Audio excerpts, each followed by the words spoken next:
Good morning, good evening. जब भी आप ये वीडियो देख रहे हैं तो आज हम जो आपकी क्लास 12th हिस्ट्री है इसके सारे चैप्टर्स के नोट्स डिस्कस कर रहे थे। तो फर्स्ट 4 चैप्टर्स हम डिस्कस कर चुके थे। आज हम चैप्टर 5 जिसका नाम है through the eyes of travellers उसके कुछ नोट्स डिस्कस करेंगे। जो अगर आप चैप्टर ऑलरेडी पढ़ चुके हो तो एज अ रिविजन आपको ये नोट्स हेल्प करेंगे। और अगर अभी तक नहीं पढ़ा है तो लास्ट मिनट में आपको कुछ इंपॉर्टेंट पॉइंट्स जो आप बाद में आंसर लिख सकते हो उस तौर से भी ये वीडियो आपको हेल्पफुल रहेगी। So hello and welcome to success learning. I hope आप सब बहुत अच्छे होंगे।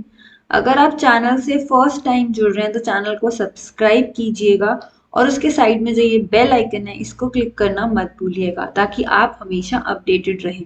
वीडियो अच्छी लगे, कुछ इन्फॉर्मेटिव सीखने को मिले तो वीडियो को डेफिनेटली लाइक कीजिएगा। और इसकी पीडीएफ आप टेलीग्राम चैनल से डाउनलोड कर सकते हो। तो टेलीग्राम का लिंक आपको डिस्क्रिप्शन में या कमेंट में पिन हुआ मिल जाएगा। तो शुरू करते हैं। Through the eyes of travellers में सबसे पहली बात है, इस सबसे पहले हम किन ट्रैवलर्स की बात करेंगे। तो हम 3 ट्रैवलर्स की बात करेंगे, अल बिरूनी की, इब्न बतूता की और फ्रैंकोइस बर्नर की। इन तीनों का बैकग्राउंड जानेंगे, इनका थॉट क्या थी और इन्होंने किन चीज़ों के बारे में एक्सप्लोर किया।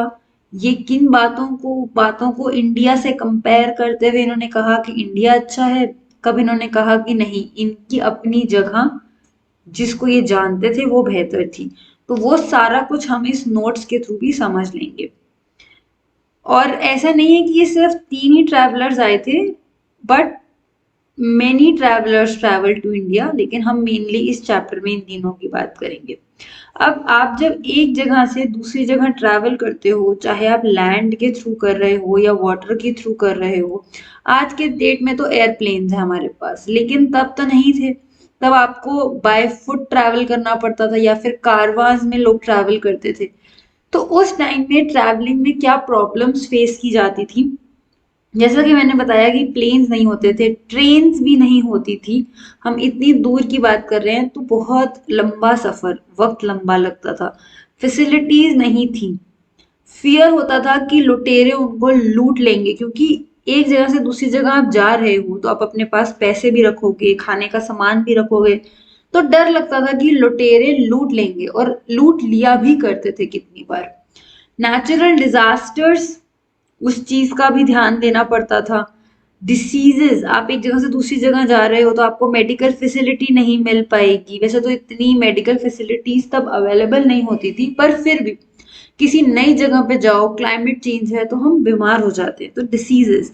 या फिर आपके गुम जाने का लॉस, कि आपको जगह ही ना मिले और आप लॉस्ट ही हो जाओ। तो ये सारी प्रॉब्लम्स ट्रैवलर्स के साथ होती थी। फिर भी वो क्यों ट्रैवल करते थे इतने सारी प्रॉब्लम्स के बावजूद भी? क्योंकि कुछ लोगों का इंटरेस्ट होता है, उनको अच्छा लगता है एक जगह से दूसरी जगह ट्रैवल करना, बातों को जानना। तो इंटरेस्ट या फिर कारोबार, बिजनेस के तरीके से। अगर अफगानिस्तान से लोग यहाँ आते थे ड्राई फ्रूट सेल करने, तो उनको वहां पे एक तरीके से उनका बिजनेस होता था, एंड हमारे यहाँ पे वो सेल करते थे। तो बिजनेस के पर्पज से भी लोग ट्रैवल करते हैं, प्रीच करने के। जैसे कि हमने अगर अशोका का चैप्टर में हमने देखा कि अशोका ने जब बुद्धिज्म को फॉलो करना शुरू किया तो उन्होंने अपने बच्चों को भी बोला कि आप श्रीलंका या आसपास की जगहों पर उन्होंने बुद्धिज्म को स्प्रेड करने की कोशिश की। तो लोग ट्रैवल प्रीच करने के लिए मैसेजेस भी जाया करते थे, नॉलेज लेने के लिए। सपोज हमें पता चला कि हिमालय में एक बहुत ही अमेजिंग से गुरु हैं जिनको बहुत सारी नॉलेज है। अब किसी को ये बात अमेरिका में पता चली, तो वो अमेरिका से यहाँ आएगा, या किसी को अफगानिस्तान में या उससे दूर के किसी एरिया में पता चली तो वो यहाँ ट्रैवल क्यों कर रहा है? For knowledge. नेचुरल कैलामिटी, किसी जगह पे फेमाइन आ गया, फ्लड्स आ गए, तो अब उनको दूसरी जगह पे ट्रैवल करना पड़ रहा है जो सेफ प्लेस हो, तो उसके लिए दे यूज टू ट्रैवल। या फिर बेटर अपॉर्चुनिटी, ये तो आज भी लोग इस रीजन के लिए ट्रैवल और माइग्रेशन करते हैं। लोग गांव से शहर में आते हैं, एक देश से दूसरे देश में जाते हैं, किसके लिए? नई अपॉर्चुनिटी के लिए। तो वो looking for new opportunity ancient time में भी था और ये आज के टाइम में भी वैलिड है। तो मेजर ट्रैवलर्स जिसकी हम बात करेंगे वो भी हमने देख लिया। सबसे पहले जिन ट्रैवलर की हम बात करेंगे वो है अल बिरूनी। अल बिरूनी 973 एडी में पैदा हुए थे। खाइवा रीजन जो कि ख्वारिज्म में है, आज की डेट का रीजन ऑफ उज्बेकिस्तान, वहां पे ये ख्वारिज्म में ये पैदा हुए थे। ख्वारिज्म एक इम्पॉर्टेंट सेंटर था, वहां पे लोग पढ़ाई करते, जैसे हमारे यहाँ पे तक्षशिला का एग्जाम्पल देते हैं, तो वहां पे भी जो ये एक खाइवा रीजन था, वहां पे लोग पढ़ाई करते थे। तो अल बिरूनी ने हाईएस्ट लेवल ऑफ एजुकेशन जो उस वक्त की रही होगी, आज की पीएचडी नहीं कह रही मैं, पर जो उस वक्त की हाईएस्ट एजुकेशन होगी वो उन्होंने रिसीव की। काफी सारी भाषाएं इनको आती थी, सबसे ज्यादा अरबिक हो गई, पर्शियन हो गई, सीरियन हो गई, इवन संस्कृत भी उन्होंने, जब वो यहाँ आए तो उन्होंने सीखी थी, और उनको हेब्रू लैंग्वेज भी आती थी। अल बिरूनी इंडिया में आए, अब उसके आने की भी एक स्टोरी है, वो इंडिया में कब से आए। जब 973 में उनका जन्म हुआ, उन्होंने एजुकेशन ली, तो जिस एरिया में वो रहते थे उसको 1017 एडी में मोहम्मद गजनी ने अटैक किया। तो जब ख्वारिज्म हार गया, तो जब जगह जंग हार जाते हो तो बदले में आपको कुछ देना पड़ेगा, तो आपको वहां से जो अच्छी अच्छी चीजें होती थी जो राजा जीत गया वो ले जाता था। तो ठीक उसी तरह जब ख्वारिज्म से वहां पे अटैक किया और वो मोहम्मद गजनी जीत गया, तो वो गजनी से कुछ बेहतरीन पोएट्स या जो पढ़े लिखे स्कॉलर्स थे उनको कैद करके वो गजनी ले गया, और बाद में फिर वो गजनी से यहाँ आए थे इंडिया। इसमें hostage and bought them to India technically ये नहीं था, वो गजनी ले गए थे, फिर बाद में वो आए थे, तो वो indirectly through that attack of Mohammed Ghazni वो उज्बेकिस्तान से निकले, उन्होंने ट्रैवल करना शुरू किया और फिर वो इंडिया आए। अल बिरूनी उन पोएट्स में से एक थे जो कैद थे, और फिर वो बाद, पहले वो गजनी गए, फिर बाद में उन्हें इंडिया लाया गया, but technically this is the story how he came to India. Al Biruni India आए और उनकी जो इस जगह थी उसके लेके उनका इंटरेस्ट बढ़ा। 70 साल तक अपनी जिंदगी के वो इंडिया में रहे, और उनकी लाइफ टाइम में उन्होंने इंडिया के सिस्टम को समझने की कोशिश की, और उन्होंने अपने एक्सपीरियंसेस को एक किताब में लिखा जो कि बहुत इंपॉर्टेंट एमसीक्यू भी है, किताब उल हिंद। अब किताब उल हिंद के ऑथर अल बिरूनी हैं, और इनको अरबिक भाषा में उन्होंने लिखा था। इसको लिखने का भी एक स्टाइल था, 80 चैप्टर्स थे, और हर चैप्टर बहुत ही क्लियर और सिंपल वे में लिखा गया था। हर चैप्टर एक क्वेश्चन से शुरू होता था, फिर उसको इंडियन सिस्टम के बेसिस पे कल्चर को कंपेयर करके, और दूसरे जो कल्चर जहां से वो आए थे या फिर जिन कल्चर्स के बारे में उनको पता था उनसे कंपेयर करते हुए उस पूरे चैप्टर को वो लिखा करते थे। इसमें इंडिया के कल्चर, यहाँ की भाषा, आर्ट, लोगों के तौर तरीके, मूर्तियां, स्कल्पचर्स, फेस्टिवल्स, सब कुछ लिखा गया। Religious philosophy, dentistry, medical information, जो भी हमारे यहाँ का था सब कुछ इन डिटेल जो उन्होंने एक्सपीरियंस किया, उन्होंने वो सब किस में लिखा, किताबुल हिंद में। किताबुल हिंद में कास्ट सिस्टम के बारे में मेंशन किया था, तो मैंने कहा ना उन्होंने कंपैरिजन किया। अब उन्होंने कंपैरिजन किससे किया, उन्होंने पर्शियन कास्ट सिस्टम से कंपेयर किया था। इंडियन कास्ट सिस्टम में वर्ण सिस्टम है, इसमें 4 वर्ण है, ब्राह्मण, क्षत्रिय, वैश्य, शूद्र। वर्ण पर्सन जो है ये बाय बर्थ डिटरमाइन है। अगर एक इंसान ब्राह्मण फैमिली में बॉर्न होता है तो वो ब्राह्मण है, शूद्र फैमिली में बॉर्न होता है तो वो शूद्र है अपनी पूरी जिंदगी। ब्राह्मण टॉप ऑफ द सिस्टम, और ऐसे मैंने आपको जब एक्सप्लेन किया था इस चैप्टर को डिटेल में, तो एक ऐसे पिरामिड बताया था कि ऊपर ब्राह्मण, फिर क्षत्रिय, फिर वैश्य और फिर शूद्र। तो ये कास्ट सिस्टम में और बेसिस ऑफ बर्थ। पर्शियन में क्या था, ये भी 4 वर्ण की तरह था पर्शियन कास्ट सिस्टम। हॉर्समैन जिनके पास घोड़े हैं, ruling classes, monks, priests, physicians, scientist, farmers, craftsman. तो इस सिस्टम में वर्ण जो आप काम करते हो उसके बेस पे डिवाइडेड था। तो एक कंपैरिजन किया था अल बिरूनी ने। अल बिरूनी की थॉट्स ये थी कि कास्ट सिस्टम हर जगह पे, सिर्फ भारत में नहीं हर जगह पे है, लेकिन इंडिया का थोड़ा ज्यादा डिस्क्रिमिनेटरी है। अल बिरूनी ने अनटचेबिलिटी जो छुआछूत था उसके बारे में भी बात की थी ब्राह्मणिकल सिस्टम में। अकॉर्डिंग टू अल बिरूनी कोई इंसान इम्प्योर नहीं है बर्थ के बेस पे। अगर every impure thing can try to be holy, वो कहते हैं कि हर जो बुरी चीज भी है वो इम्प्योर गंदगी भी होली यानी कि पवित्र साफ हो सकती है। अब सेकंड ट्रैवलर पे चलते हैं, इब्न बतूता। ये बॉर्न हुए थे 1304 में। ये तांजीर प्लेस थी जो कि आज मोरक्को साउथ अफ्रीका वाले एरिया में ये पैदा हुए। जो इब्न बतूता की फैमिली थी वो बहुत एजुकेटेड थी। देखो, एक ट्रैवलर एक नॉलेज के बेस पे ट्रैवल कर रहा है और वो बुक्स लिख रहा है, डिटेल डिस्क्राइब कर रहा है, it means he was educated, तभी वो ये सब कर सकता है। तो इब्न बतूता की फैमिली भी एजुकेटेड थी। उनके ट्रेडिशन में इब्न बतूता ने लिटरेसी और क्लासिकल एजुकेशन जो भी अर्ली एज में उन्होंने एक्वायर की थी। फिर वो ट्रैवल करते थे और इब्न बतूता ने इराक, मक्का, सीरिया, यमन, ओमान काफी जगहों पे ट्रैवल किया था। 1332 में वो इंडिया आए। 1333 में वो सिंध पहुंचे जो कि पाकिस्तान का एरिया है, तब तो ये पूरा इंडिया का ही पार्ट था।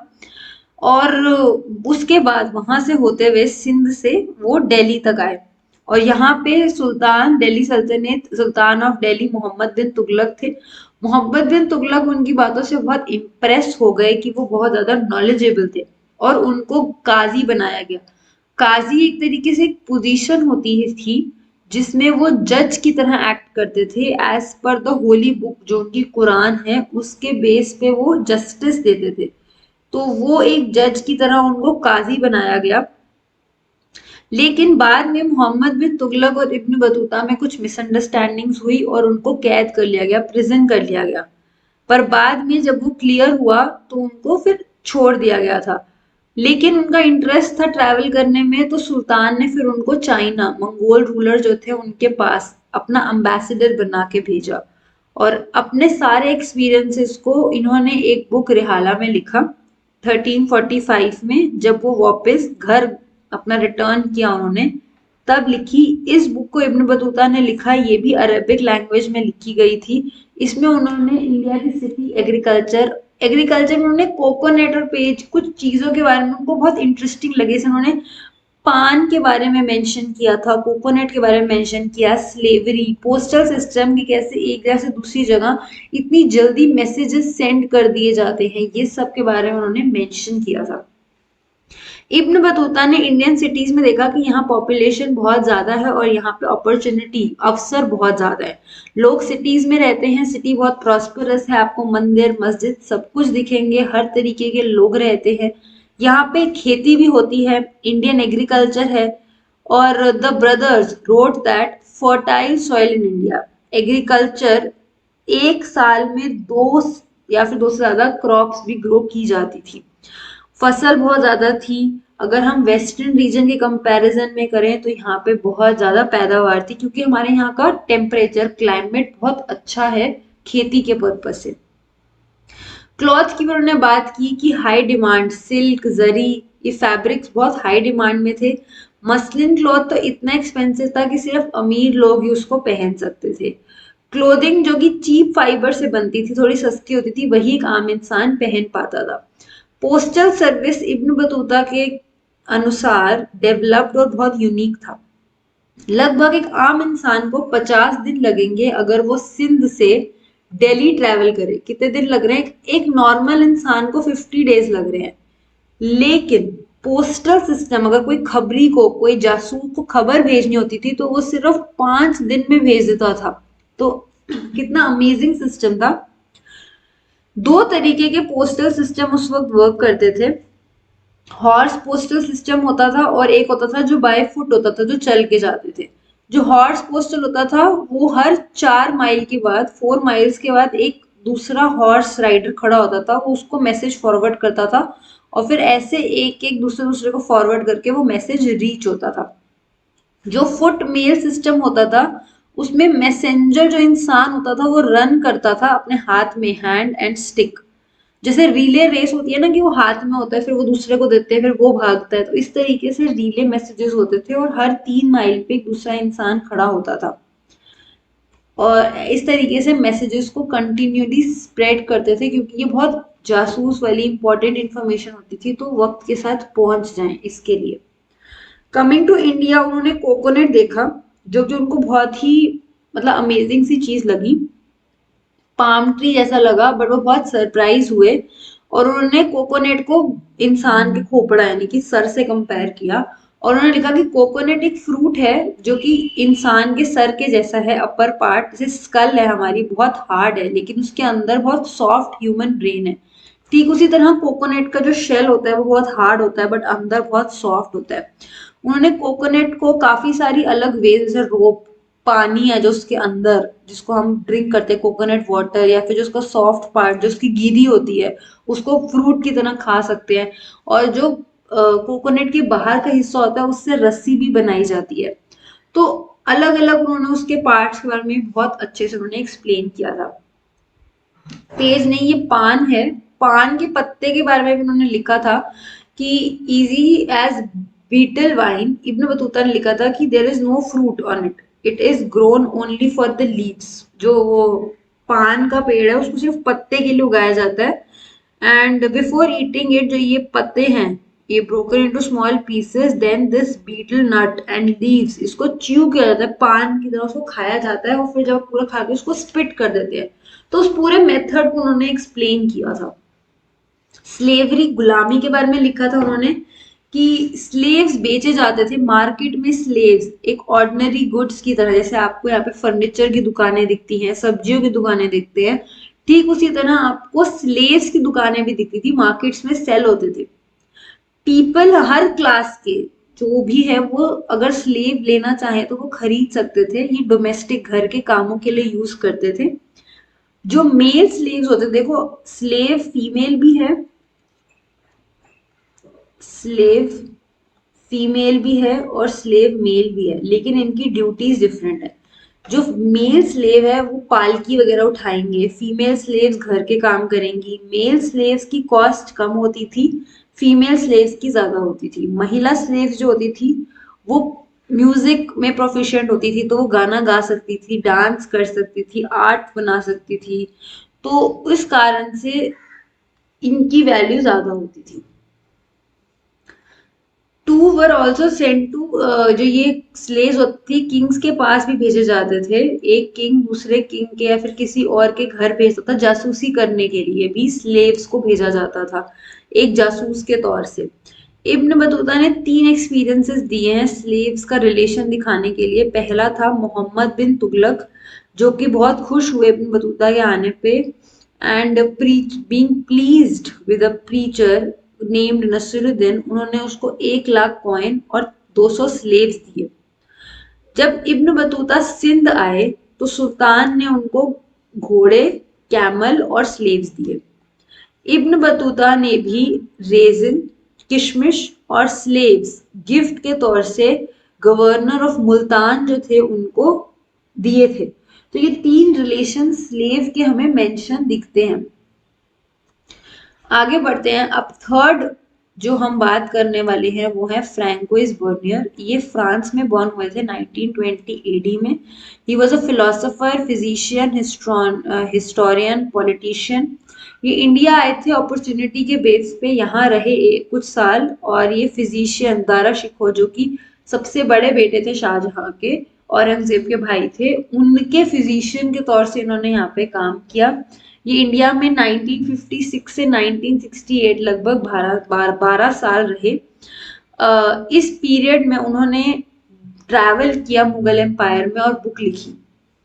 फ्रैंको इस बर्नियर ने, क्योंकि ये फ्रांस से आए थे तो उन्होंने वेस्ट से आए थे, तो उन्होंने वेस्ट को ईस्ट से कंपेयर किया, और इन्होंने ये बोला कि इंडियन सिस्टम बहुत ही बेकार है। इन्होंने दिखाया कि वेस्ट बहुत अच्छा है, बेस्ट है, वेस्ट इज बेस्ट, और ईस्ट वेस्ट है, बिल्कुल बेकार है।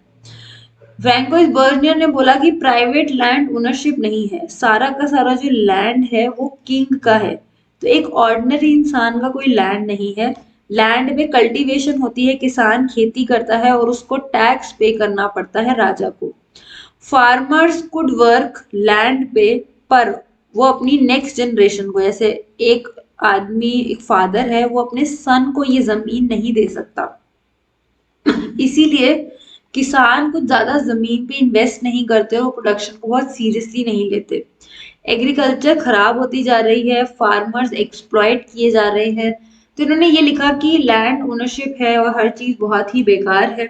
उन्होंने इंडिया को इतना अच्छा ना दिखा के वेस्ट को बहुत अच्छा दिखाया।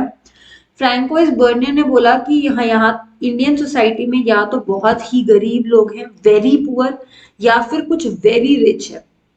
मतलब गैप बहुत है, वेरी है, या तो कोई बहुत ही पुअर है या कोई बहुत ही रिच है, मिड में नहीं है। मिडिल क्लास लैक करता है। Trisha exploited by the king, upper class जो है वो एक्सप्लॉइट कर रहे हैं लोअर क्लास को। सर्विसेज सिटीज में कम है। गवर्नर जो मैनेजमेंट गवर्नेंस है वो बहुत ही पुअर है।